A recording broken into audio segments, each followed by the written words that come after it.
Hello guys, welcome back to my channel. আশা করি সবাই খুব ভালো আছে। আমি খুব ভালো, তো আমার চ্যানেল সবাইকে ওয়েলকাম জানাই। তো এটা হলো আজকে নিরামিষ বাঁধাকপির একটা রেসিপি। আমি এরকম বাঁধাকপি খেয়েছিলাম কাজবাড়িতে, তো ওইখানে কাজবাড়ির রাঁধুনির কাছ থেকে একটু জেনে নিয়েছিলাম যে কীভাবে বাঁধাকপিটা খেয়ে যে এত ভালো লেগেছিলো, এত সুন্দর বাঁধাকপিটা রান্না করেছিলাম, তো খুবই জানতে ইচ্ছা হয়েছে। তো সেইভাবেই রাঁধার চেষ্টা করছি। প্রথমে দেখো কড়াইতে তেল দিয়ে দিচ্ছি, তারপর শুকনো লঙ্কা, তেজপাতা আর 5 ফোড়ন দিয়ে দিচ্ছি। 5 ফোড়নটা হয়ে যাওয়ার পর আদা, জিরে আর কাঁচা লঙ্কা পেস্ট দিয়ে দিচ্ছি। তারপর সামান্য পরিমাণ লবণ, হলুদ গুঁড়ো, লঙ্কা গুঁড়ো সব কিছু দিয়ে ভালোভাবে কষিয়ে নিচ্ছি। মশলাটা বেশ ভালোভাবে কষানো হয়ে এসছে।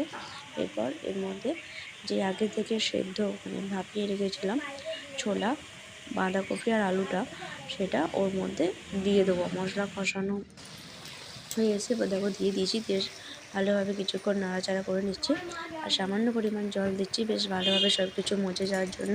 বেশ কিছুক্ষণ একটু নাড়াচাড়া করে নেবো, তারপর নামিয়ে নিয়ে গরম গরম পরিবেশন করবো। তো নামানোর আগে আমি ঘি আর সামান্য পরিমাণ চিনি অ্যাড করেছিলাম, সেটা আপনারা দিতেও পারেন বা নাও পারেন। তো কেমন লাগলো রেসিপিটা জানাবেন। ভালো লাগলে like, comment, share and subscribe করবেন বন্ধুরা।